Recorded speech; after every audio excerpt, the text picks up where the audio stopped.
Hello and welcome to another modelling video. This is Alan from the Man at YouTube. Today we're going to be modifying and 3D printing some Soviet tanks into the Pokpung-ho North Korean main battle tank, exclusive and indigenous to the countries, developed around the 1990s and not seen anywhere else before. Made up of T-62s, T-72s, indigenous Chinese tanks, very similar to the Chonma-ho, which I have built, printed and finished previously, sharing very similar assets. Going back into meshmixer using a different hull and the same turret, I added additional armor drawn on Fusion 360 across the board with the added modern tank sensors and stowage. Base tank parts were sourced from Thingaverse and scaled appropriately utilizing Google to find the total hull length, and scale model calculated to dial them into a millimeter length that would be suitable in 72nd and printable on the Anycubic Mono X resin printer. Everything was hollowed, sliced and supported in the Anycubic studio. This project was commissioned for a wargaming army and required 10 of the tanks.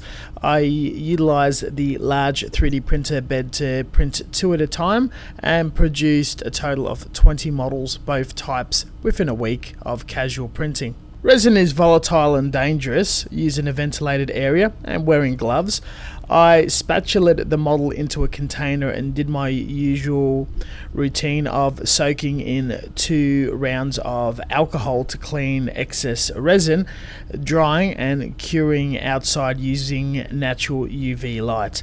The prints came out pretty well, slightly undersupported to save money, though hot water fixed any warpage. This is the first time in a small production run or any form of modelling that the Pokpung-ho has been produced in some form of commercial quantity for the hobby. I had to learn a lot of new skills incorporating an existing STL mesh model and putting parts that I've originally drafted and designed onto it and scaling it as appropriate. But as always, parts that you have originally designed, printed out in hand, is surreal and very enjoyable. The supports were very easy to tear off, and the extra nubs and cleanup was done with a knife and sandpaper with a single piece for immediate painting. This is a heavily armoured and larger main battle tank. I chose to not print the front armour support as it would be a bit weird and weak, being a thin bit of plastic, and would have been quicker and much cheaper cutting styrene and supergluing it at the very front.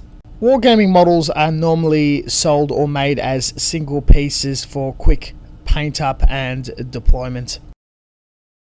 As such, I don't have too much to say in its construction and cleanup, the same as the Chonma-ho video, and the rest of it will be fairly simple and similar, including the painting stage and finish, as it was all done in bulk and batch, down to the primer utilizing Automotive filler primer to get rid of the X-axis, Z-axis stepping lines and filling. The process and mindset was to do it at a decent quality, to be proud and prideful to game on a table in public, but cutting as many costs as humanly possible for me. So I went to Super Cheap Auto, any automotive store would do, and got 1/4 litre paint to mix myself or get as close to the natural colours as humanly possible, and cut it down about 3 to 5 parts thinner to paint. This left me with so much paint I'll be able to do many models over the years. The green was a dark Mercedes older colour from around the 70s, which was excellent for a base, very dark modern Russian, Soviet, Chinese green, and adding a lot of white to that made a very light, almost World War II green. A touch of that was just dusted panels for light gradient to lighten it all up and make it not look so drab and boring. Shadowing is something you don't see on real tanks or military vehicles. The idea is for them to blend in and not be noticeable, but to catch the eye and be more interesting to consume, you do have to embellish a bit to catch the eye, where the lights lands and all of that. Moving on, went to hand painting. The most larger surface area and difficult to get around is the tank tracks, as it's molded all into one. This was mixed with a metallic red color, black, metallic black, and brown to give it that burnt, oxidized, rust metal that I do on most of my tank tracks, and follow by all the stowage and extra bits, the parade white trim on the wheels, gunmetal for the machine gun, which was a perfect ratio of half black, half fine pigment automotive silver. And for a base color, if I was doing any metallic black, I just kept adding more and more black. The floodlights were just done with a very basic silver, giving enough color to give the outline and natural look of the tank from the reference material. Further detailing and pop was done to my personal model, as I wish to keep with a sludge wash, and some North Korean decals I've had laying around from the Workers' Party. Not necessarily historically accurate, but interesting to plaster on and seal in a gloss.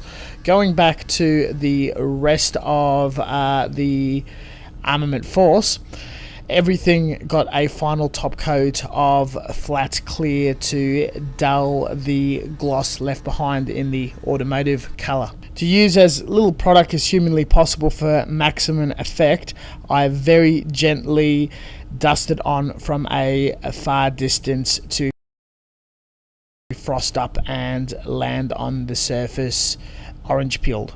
This concludes the build with a private piece for my collection and another 10 pieces to be added to the client's army, which will be gamed overseas in the United States. Very privileged to be approached and take on such an ambitious and interesting project, especially someone as myself who's not very experienced in bulk and the professional aspect of selling myself and commission modeling.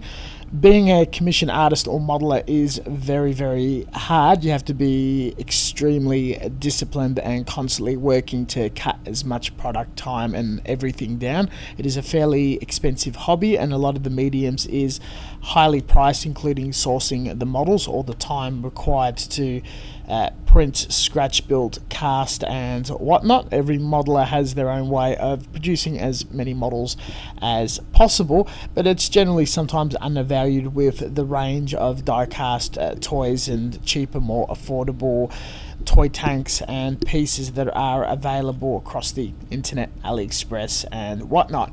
Many people that rely as a full-time job to commission model sometimes burn out, or they fall into some form of debt or financial hardship or trap. I thoroughly enjoy the world of choosing whatever commissions I enjoy at my leisure and taking my time and sourcing income from multiple areas, from crowdsourcing, ad revenue, down to owning my own hobby shop and selling a massive goods and kits. I'm never going to feel trapped by too many builds at once. Tragedy did struck when in transport these models were intentionally destroyed by the postal system. I'm exploring options to build or set up custom cases where the models will be transported safely and used for storage and further transport by the wargamer. This will be explored in a future video with another commission. Thank you very much for watching, and as always, until next time, stay tuned for further content and we'll catch you guys next time. Have a look at the description section down below for the 3D file to make this very model yourself, and we'll catch you guys next time. See you later.